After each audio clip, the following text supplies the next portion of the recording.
So, hey everyone, I'm just going to say Speak New Lifers for now until we come up with a better name, but welcome back to another episode? Would you call it episode? Anyway, part 3 of Kevin and my story of how we got here, how we became the Browns. And so thank you so much for everybody who has joined us on this journey so far. Again, the engagement with our videos and just watching has been outstanding. I think on my last video, when we posted the last one, were we at 1,000 yet by then? I don't think so. We weren't at 1,000, and to know that we have gone past 1,000 of you, and then 2,000 of you, and then we're now into the 2,000s is extraordinary, and we could not have written this if we tried. But yeah, so in today's video, we are going to share how we got married, and then also how Kevin actually managed to come over here to the UK. But I want to stress the quickness of how everything happened. As I said, he proposed in June the 14th, in fact, and we got married on August the 21st, the same year, and then he proceeded to move here in November of the same year, like fully legal. So we'll just get into that. So stick around. If you are finding this content useful, if you are finding it really encouraging, and you know that it's something that's resonating with you and you would like to see more or even share it with others, we would greatly appreciate if you could do that. You'd be willing to press the subscribe button and join us on this journey. It's completely free and it costs you nothing, and it would really touch Kevin and my heart, just to know that you're joining us on this journey. So yeah, we're gonna get into it. So just jumping in from the last video, I believe we ended on the fact that, Kevin proposed while we was in Jamaica, and I had said yes. But when he proposed, we had no idea how we were even going to do this thing. Because like I said, I was here in the UK. Kevin was over in America, and we knew that we had to go through immigration. We knew that in order for him to come here, because we already agreed ahead of time that he would be coming to join me here versus me going over there. And so we had no idea how he was going to do this. And not only that, but I knew that I wanted a small wedding. I always knew that I wanted a small wedding. I just didn't know if it was possible to have a small wedding because my parents, my dad is the eldest of 11. My mum is one of 9. And most of them, if not all of them, have children. So I have a lot of cousins, and then not to mention friends, church friends, family. And that's just my side, let alone Kevin's side, right? So the idea of having a small wedding seemed somewhat impossible to me, but I knew that's what I wanted. And I remember when we were in Kingston Airport on the way home from Jamaica, and Kevin had asked me, or my brother-in-law had asked me, I think, actually, he said, so how big do you want this wedding to be? Who would you like to invite? And I remember I said 7. I would like 7 people at the wedding. And he said, how are you going to make that possible? 7 people, how is that even possible? And I said, I don't know. I just pulled a number out of my head, but I said 7, right? Remember that number because it will come back up again later. We left Kingston. I went on to Miami to get my connecting flight. Kevin went on to get his connecting flight, and so we parted ways. And then I ended up back in the UK. Kevin was back in America. So we didn't actually know how we were going to do the whole wedding thing. Initially, we was thinking, all right, Kevin can come over on a fiance visa, right? Which enables you to, I think it's about 3 or 6 months, in which he can come over. I would be his sponsor. He can't work or travel in that time. But during that time, we can plan a wedding, maybe book with a registry office. So we was thinking, well, if we apply for it, maybe he can come see December or the following year, whenever they would release it. And then we can go about planning the wedding. And then we was thinking, well, maybe we could get married in Jamaica or what have you. But then we didn't really have a budget for a wedding in Jamaica. It was a whole bunch of things. It was a whole bunch of things, wasn't it? Yeah. It was a lot of stuff going on. So we were trying to figure out the simplest way to do this, but most cost effective. Yeah. Because you with no money, and you crossing different countries and borders and all these extra things, right? So we was looking at all these different things, and so we was like, okay, so we're gonna sit down, let's pray. And then we just went to the Lord and just told him everything that was going on. And then he just started leading us to doing certain things. Yeah, because what transpired was, because we was praying about it and it was like, Lord, we don't know what we're doing. Like, we know we're supposed to get married, but when, how, we haven't got a clue. Like, we don't know, how do you do this with no money and all the rest of it. And it was one Sunday, I went to church. So like I said, he proposed in June. I work in a school, so it's summer holidays, and the summer holidays had just started. So this was towards the end of July, about the end of July. And I went to church. At the end of service, I was just talking to my pastor's wife, you know, just general conversation, general chit chat. And she was asking me how the wedding plans are coming along, because she knew obviously that I'm engaged. And I just said, you know, we're working on some things. However, at that moment, her husband comes over, right? And he simply taps her and he said, oh, tell Davina about the woman that went to America and came back married. And I looked at her and I looked at him and I said, what? And he said, yeah. Tell Davina about the woman that went to America and came back married. And so this is the thing. I had already made arrangements to meet Kevin in America, right? For the summer holidays. I was going there for a week because beforehand he had asked me to come visit him to go to his friend's 25th wedding anniversary in Pennsylvania. So I had already made plans. I had plane tickets, everything, to go to New Jersey, meet Kevin in New Jersey. We were going to drive down from New Jersey down to Pennsylvania, spend time at the wedding anniversary, then drive back to New Jersey, and then potentially have like one day in New York where we was going to see, like, do some sightseeing, and then, you know, go our separate ways again until the next time. But when he said that to her, this light bulb went off. It was almost like something just went, pay attention, right? And so she proceeded to tell me about this woman that had gone to Alaska and met this, she knew the guy from before, but like she went to Alaska, she didn't tell anybody anything, but then she ended up getting married in Alaska, and then she came back and she let everybody know that she was now married to this guy. And as she was talking, I was like, is that a thing? Like, is that a thing? You can just go to America and come back married?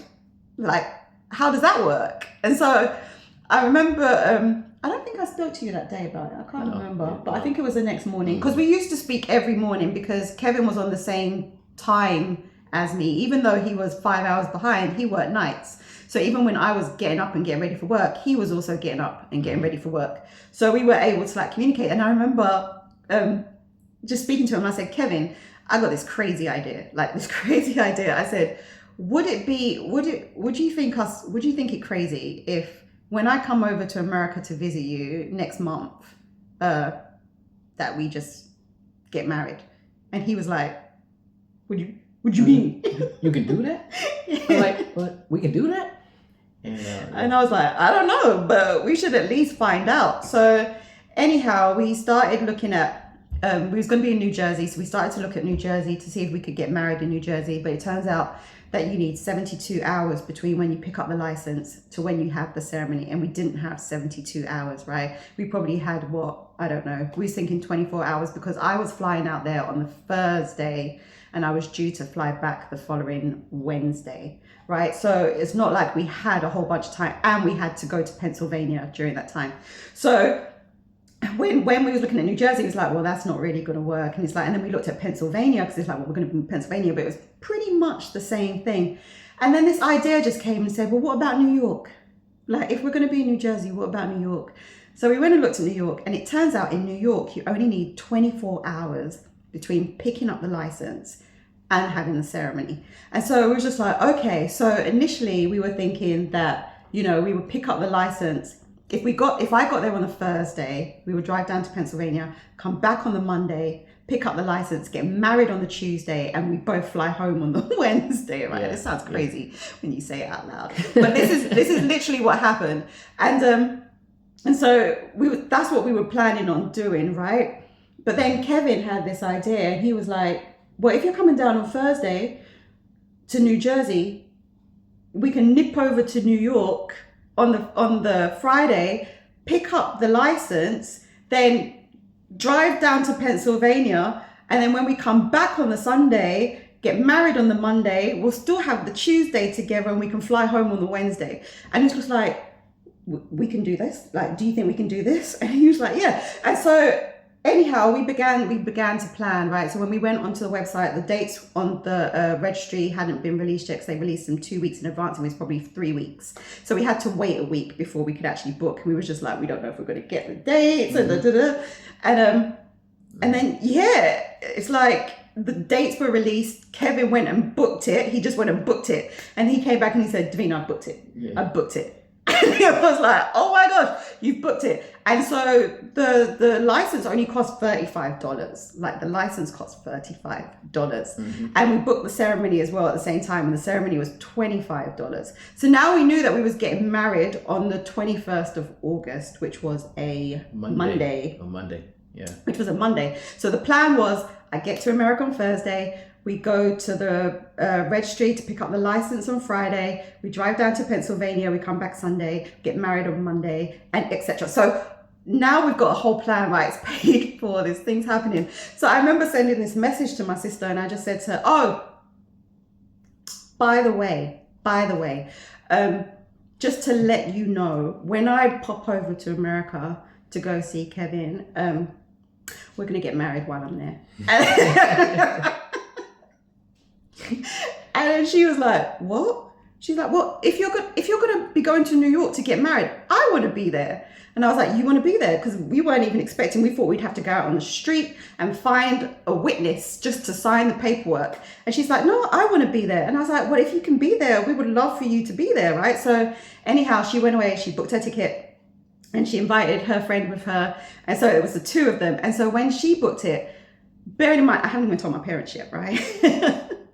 And then when I mentioned it to my parents and they found out that my sister was coming, they were like, well, we want to be there. He's like, you want to be there? He's like, yeah. And so anyhow, I was like, well, if you want to be there, we would love for you to be there. And so my parents ended up booking their tickets to come to New York with my sister. So that was 4 people, right? That was 4. And then when you mentioned it to your friend who was going down for the anniversary, what did she say? She said, well, sure. And she's like, I can be your witness. You need one witness, right? You need somebody to sign. And it's like, well, since you're coming to the anniversary celebration, I can be a witness. So it was her husband, and their daughter, which made it 7 people. At our wedding, we had 7 guests. And the thing is, we ended up having a destination wedding, people. A destination wedding. For $60. For $60. Like, granted, I had to buy a dress. I didn't even see my dress until the day of the wedding because I ordered it so quickly. It never showed up until after I left. And because my parents and my sister flew out after I did, they bought the dress with them. So I never even saw the dress before it showed up. I mean, it was a little bit too big. But I was like, Lord, I can't get married naked. You're going to have to do something here. And so that's how we ended up with the dress. And then we ended up going to a restaurant afterwards. And again, that was like, a couple $100 or whatever for the 9 of us. But that was our wedding. We had a destination wedding. The 7 of us? We had 7 guests and then the 2 of us. Oh, yeah. So 9. And then we had a destination wedding in Manhattan. Oh, and the photographer was about $200. But in Manhattan. Yeah. We had our wedding in Manhattan planned in 2 weeks with our 7 guests. Yeah. Let me tell you, like, you can't make this stuff up. And it wasn't our idea. I don't believe it was our idea. That the moment when my pastor came over and said, oh, tell Davina about the woman that went to America and came back married. That was God literally saying, this is me. This is what I'm telling you to do. Move now. Yeah, because it had been because we was in prayer. We were still talking to God about how we're going to do this. How I'm going to come over here. Am I going to come over here as a spouse? Am I going to come over here as a fiance? We was still going in prayer and asking God for all this direction. And that's when the pastor came over and said whatever he said. And it's like, wow, okay, so we can do that. Then after that, we started going through the whole process of doing the wedding part, and I'm like, it just started flowing. It was just a straight It flow. was so easy. And I'm like, wow, this is like nuts. I've never seen anything like this before. And everything was just all, came together. It was so easy, people. It was so easy. There was no stress. There was no table planning. There was no like, who do we invite? Who do we not invite? $60. If we never had a dress and the photographer and the dinner and everything, it would have been $60. The Lord gave us a wedding with zero budget, pretty much. He did that for us in New York, in Manhattan. That's all I have to say on that one. That meant now that we were married, and it was a pretty cool, quick ceremony. I mean, literally, we walked into the room, and the officiator, whatever, she must have said like 2 sentences, and she said, "I now pronounce you married." And I was like, not even man and wife. "I now pronounce you married. You make us your bride." She didn't even say you make us your bride. She just said, I can't remember what she said. Yeah. But we were married. We were handed the certificate and say, "On your way now." And that was it. That was it. And we went outside, took some photos, and it was an amazing day. And I'm grateful to God it was stress-free. Absolutely no stress. I could not have wanted it any differently. And so now we were married, we spent the next day together. We went sightseeing, we went and saw the Statue of Liberty, and all kinds of things. And it was really, really cool. And then we had to go our respective ways. Kevin back to Michigan and me back to London. And it's funny because when I went back to work and said that I was married, and they were like, "To who?" Like, who? You broke up for the summer holidays with no mention of a wedding, and now you come back and tell us you're married. Like, what are you talking about? I said, don't worry about it. Don't worry about it. But so yeah, that was cool. That was cool. And then now we had to begin the process of like doing the immigration side, right? Because I didn't know anything about immigration. Obviously, I'm born here. You automatically get your passport because you're born here, right? Like, I've never had to go through any form of immigration whatsoever. And so we were just like, again, we just said, okay, well, Holy Ghost, you started this thing. Like, you started this thing. What do we do? Because we don't know. Like, where do we start?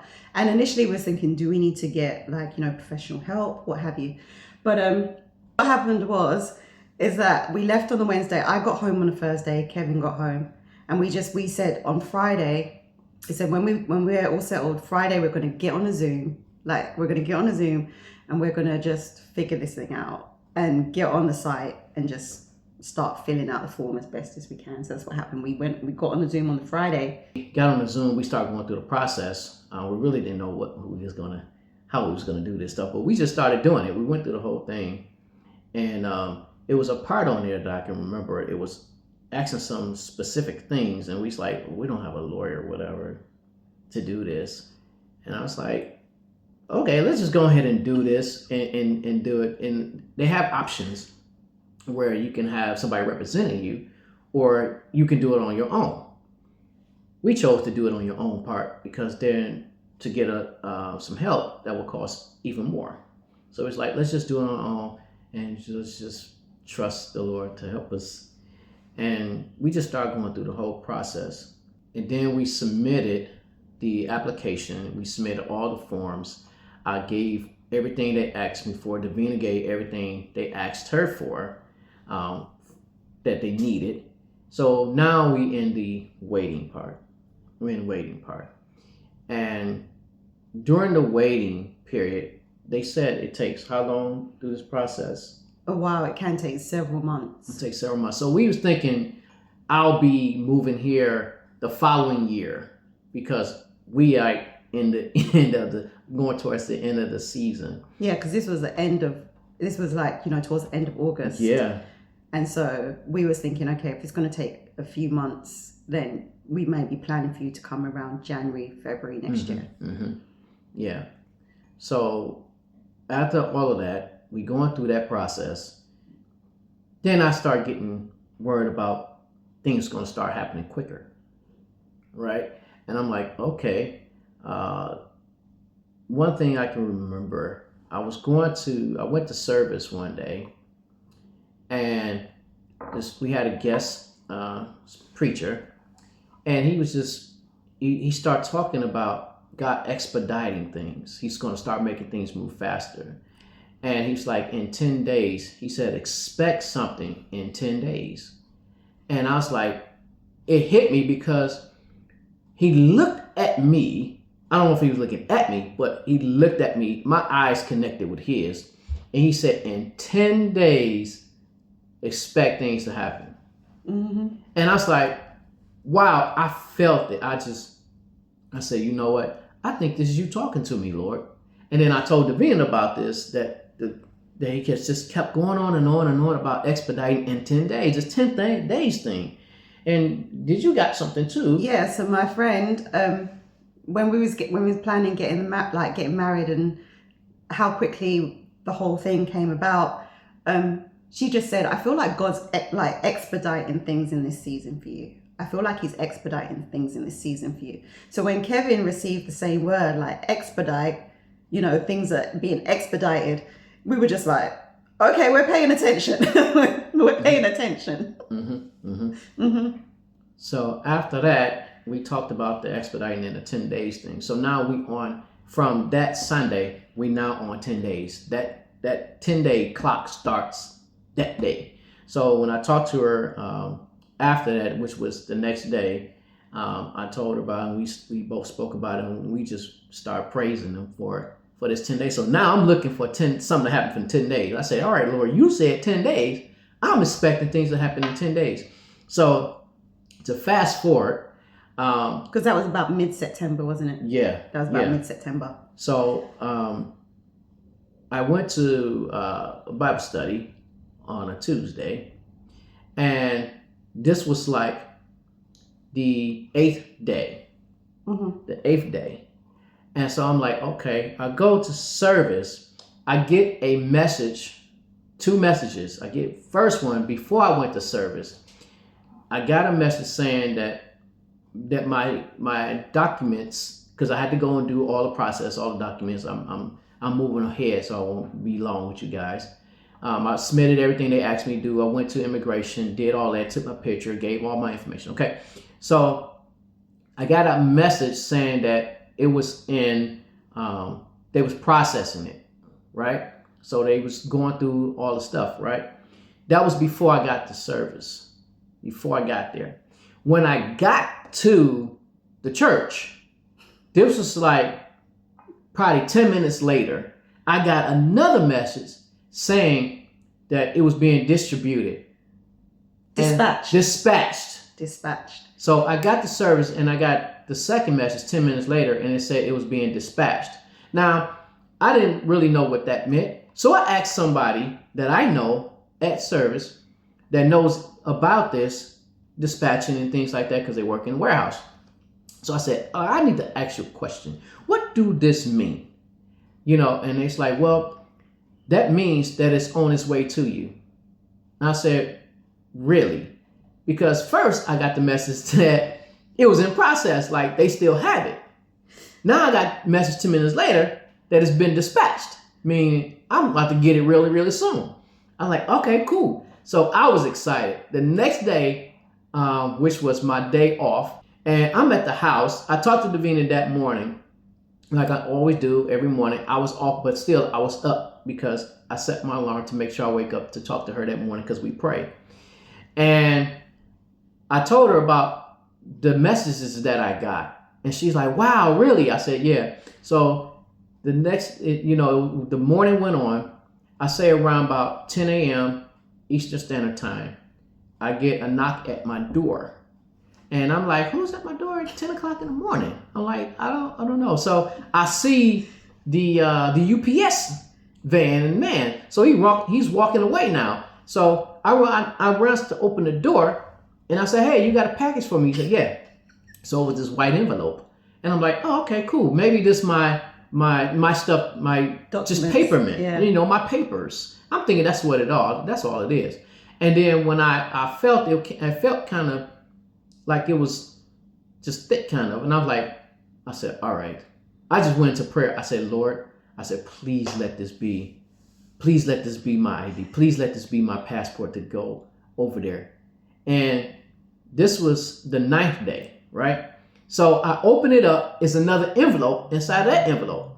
I was like, okay, so this is my documents because I see where I went to turn in my information. I open that envelope. Then there's more paper in another envelope. I'm like, all right, y'all playing games. So, so I opened it up. I'm like, I'm just praying like, Lord, please let this be my passport. Please let this be my passport. Please let this be my passport. When I opened up the paperwork, guys, and I opened up that other envelope, my passport with the stamp for me to go over to the UK to be my wife was in there. 9 days. 9 days. After. 9 days after that, he spoke about the 10 days of things being expedited. You talking about excited? I was in that house screaming and shouting and crying at the same time. I was crying my butt off and thanking and praising God because to even go through that process and have all that stuff done, for one will be looking for a lawyer to help them out with all the paperwork and all the things that needs to happen. But the Lord is our lawyer. He's been our lawyer. He's been everything that we needed because we keep going to him for all the direction and everything that we need. We just kept going to him. And I'm like, Lord, we don't know how to do this because this is all new, and I'm like, I don't know what to do here, Lord. So you have to help us with this whole process. So it's all been like straightforward, straight with him. And it's like, so I think that was right at the beginning of October. It could have been like around the 1st or whatever of October that what day was it? What day? I can't remember. But anyway, it was right at the beginning of October. So bearing in mind, we submitted all the paperwork towards the end of August. And then his visa came through at the beginning of October. And so I was due to go back to see him in October. So his visa came through before I even made it back to see him. So we were able to I was able to help him get some stuff together and bring some stuff back with me so that he would have less stuff to bring when he was coming. And then he ended up moving here on the 12th of November last year. Yeah. And so we got married on the 21st of August and he moved here on the 12th of November with a full visa. Yeah. And we never saw a lawyer. And we didn't know what we were doing. And we can only attribute it to the goodness of God. Again, Lord, every single day we're like, Lord, how are you doing this? How are you doing this? And so the reason why we're sharing this story, and we've been sharing this story, I believe, is because I feel as though he wants you to see him, not us. This story might be cute and everything, whatever. But he doesn't want you to see myself or Kevin. I feel like he wants you to see him and to see how he is able to work behind the scenes on behalf of us, his children. And so when we don't know what to do, when we haven't got a clue, we will literally go to him. We have the ability to go to our Father in heaven, right? And say, Lord, I need help. What am I doing? With whatever it is, be it dreams, be it your aspirations, be it uncertain, whatever. I believe he's trying to let you know, just through us sharing this, that he is available to you. He is available to you, and he wants to do so many amazing things on your behalf. And so I pray that even as you're listening to this and watching this, that you are getting stoked and excited to see what God can do. And it doesn't take him very long. It doesn't take him very long at all. Like I said, I met Kevin for the first time in person in February 2023. He had moved here fully with his full visa and everything complete by November 2023. Who does that? Who can do that? But our God. And so I really pray that this story has blessed you. I pray that, any comments, please just write the comments. I'm doing my best to answer as many comments as I can and respond to as many comments as I can. Thank you everybody who has already subscribed. If you have not subscribed yet, as I said at the beginning, we would be honored if you would join us on this journey because we have so much more to share. I have so much more to share with you. But I just wanted to finish on this one thing because I've got this book here. And this is a book that I wrote actually this year, right? I wrote it this year, or I completed it this year, and I didn't. Years ago, I felt like God told me I was going to write a book, and I remember thinking, on what would I ever write a book on, and who would ever read it? But I realized it's not about who would read it. It's just the fact that it's out there, make it available. And he put it on my heart, and throughout, you know, all the things that I've shared in terms of like the disappointment and the frustration and everything, I kind of put it in the book. But this isn't a book about my story. This is a book about him and our ability to look to him based on even other people in the Bible who faced disappointment, but the outcome, when they chose to believe, the outcome was, it was beyond their wildest dreams, right? And so I just picked it up earlier, and I was kind of flicking through it, and I was reading the conclusion. And so I just want to read the conclusion for you, because I really pray that this blesses somebody. So I'm just going to read it. It says, so this brings us to the end of this book. This brings us to the end of this particular story. Speak new life into old dreams. And hopefully through these preceding pages, your heart has begun to awaken to the possibilities of what is available to you through being aware of the desires, thoughts, and words of God. God sees you, knows you intimately, and is excited about your future. Why? Because he wrote it. God thought about you before he even went about creating the world. God knew you were coming, just like an expectant mother. Just like an expectant mother is aware of her unborn child's imminent delivery, God knew the date and time of your arrival before he spoke to the dark waters in Genesis. And he was anticipating and thoroughly excited about your entrance into the earth. Like that expectant mother who prepares and puts in place as best as she can everything that her child will need, God knew and knows everything about you and everything you would ever need. And he knows what needs to be said to what and when. So like a newborn child, you do not have to figure out anything in your own strength.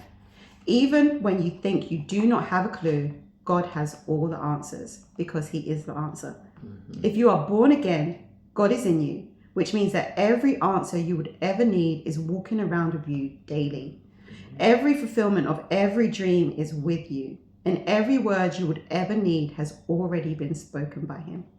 If God can have the boldness to get excited about your life and your future, then you too can get excited.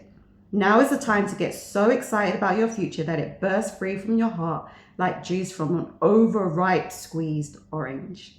When you fully realize the immense love that God has for you and how he desires to bless you without limit, the main way will be through faith in the words he has already spoken. Then you will see that nothing is out of your reach, and every desire of your heart is simply waiting for your mouth to agree with him and confess his goodness. Continue to be blessed, and may God continue to fill your heart with his love. Continue to speak life over every situation and circumstance, and watch your life become the picture of a beautiful, well-maintained garden. Your Speak New Life coach, Davina. I pray this story blesses you. I pray it encourages you to keep on believing. Your Father in heaven is never going to let you down. God is faithful. Stay blessed. Bye. Bye-bye.